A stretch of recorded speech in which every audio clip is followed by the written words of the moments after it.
अगर आपको सिर्फ 5 मिनट के लिए फ्यूचर में जाने का मौका मिले तो आप क्या देखना चाहोगे? अपनी सक्सेस या अपनी जिंदगी का आखिरी पल?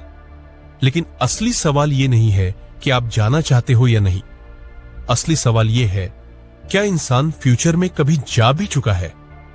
समय, जिसे हम घड़ी से नापते हैं, कैलेंडर से गिनते हैं, सेकंड, मिनट, साल, लेकिन क्या समय सच में आगे बढ़ता है या फिर यह सिर्फ हमारे दिमाग की बनाई हुई एक कहानी है?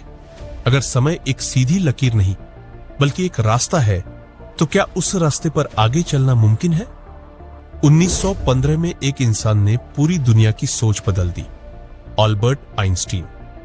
आइंस्टीन ने कहा, समय हर किसी के लिए एक जैसा नहीं होता। अगर आप बहुत ज्यादा तेज गति से सफर करें तो आपके लिए समय धीमा हो जाता है। इसका मतलब जब धरती पर 10 साल बीत जाते हैं तो किसी और के लिए सिर्फ 1 साल। इसे कहते हैं टाइम डायलेशन। अब यहीं से कहानी एक नया मोड़ लेती है, क्योंकि अगर समय धीमा हो सकता है तो इसका मतलब यह हुआ फ्यूचर में जाना थ्योरी नहीं, साइंस है। इंटरनेशनल स्पेस स्टेशन में रहने वाले एस्ट्रोनॉट्स धरती से ज्यादा तेज गति से घूमते हैं और जब वो वापस आते हैं तो साइंटिफिक तौर पर वो धरती के लोगों से कुछ माइक्रो सेकंड फ्यूचर में होते हैं। यह फर्क बहुत छोटा है, लेकिन यह सबूत है फ्यूचर ट्रैवल हो चुका है। लेकिन अब सवाल यह है, क्या हम दूर के फ्यूचर में जा सकते हैं? 50 साल, 100 साल या 1000 साल आगे?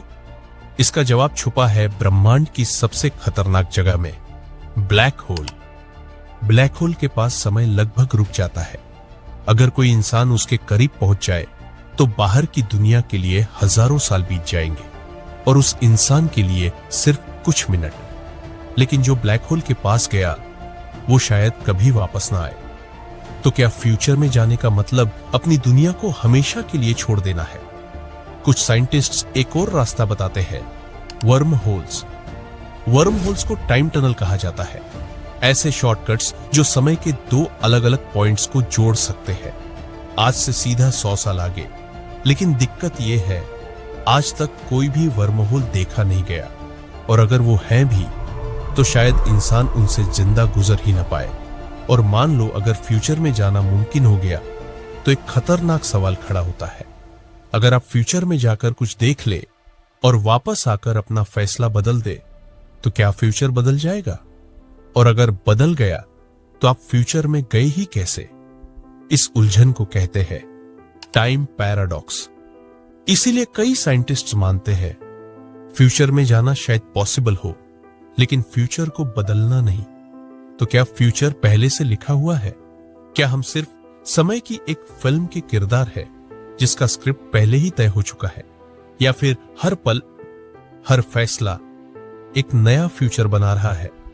शायद असली सवाल यह नहीं है कि हम फ्यूचर में जा सकते हैं या नहीं। शायद असली सवाल यह है, अगर हमें अपना फ्यूचर पता चल जाए तो क्या हम आज जी पाएंगे? इसलिए शायद समय हमें आगे तो ले जाता है, लेकिन पीछे या आगे झांकने की इजाजत नहीं देता, क्योंकि फ्यूचर जान लेने से ज्यादा जरूरी है वर्तमान को जीना।